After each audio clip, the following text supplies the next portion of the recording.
Sometimes fame gives you everything: money, admiration, the world at your feet.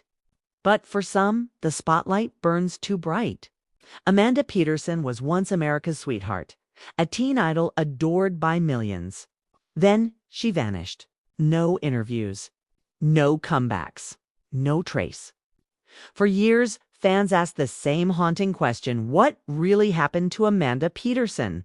And now we finally know the heartbreaking truth. Amanda Peterson's story begins like a Hollywood dream. Born in 1971 in Greeley, Colorado, she was acting before she even turned 10. Her natural charm, radiant smile, and undeniable talent made her stand out immediately. By her teenage years, she had already appeared in TV shows and movies. But nothing would prepare her or the world for what came next. In 1987, at just 15 years old, Amanda starred opposite Patrick Dempsey in Can't Buy Me Love, the romantic comedy that captured the hearts of an entire generation. The movie was a massive success, and Amanda became the face of young Hollywood overnight. She was the girl every teenage boy had a crush on, and every teenage girl wanted to be. Critics hailed her as the next big thing, destined for decades of stardom. But behind the bright lights and red carpets, something darker was already taking shape. Hollywood, as Amanda would soon discover, is not kind to its young stars. The fame that looked so glamorous from the outside came with unimaginable pressure, isolation, and exploitation. After Can't Buy Me Love, Amanda struggled to find roles that lived up to her breakout success. The offers slowed down. The attention faded. By her early 20s, she had already begun retreating from the public eye. But there was a reason beyond the career slumps, something much more painful. Years later, Amanda's family would reveal that when she was just 15, she had been sexually assaulted by someone in the industry.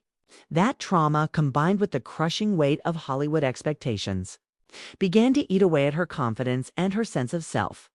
She eventually left Los Angeles and returned to her hometown of Greeley, trying to rebuild a normal life far away from the cameras.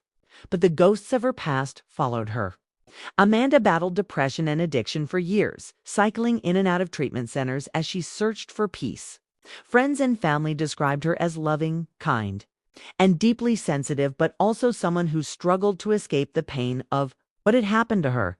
In 2015, the news that no one wanted to hear broke across the world. Amanda Peterson was gone. She was just 43 years old. Her family, devastated, revealed that they hadn't heard from her for several days before finding her in her apartment. The coroner later determined her death was due to an accidental overdose of prescription medication, combined with other substances. It was a tragic end to a life that had once seemed so full of promise. But perhaps the saddest part is how Hollywood forgot her long before she died. There were no major retrospectives, no big studio reaching out to help.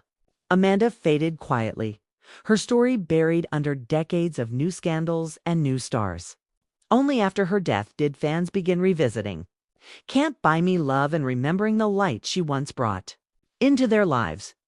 Amanda Peterson's story is more than just another tragic Hollywood tale. It's a reminder of what happens when a young girl is thrown into an industry that can take everything and give nothing back. She was talented, beautiful, and full of life, but the pain she carried never fully healed.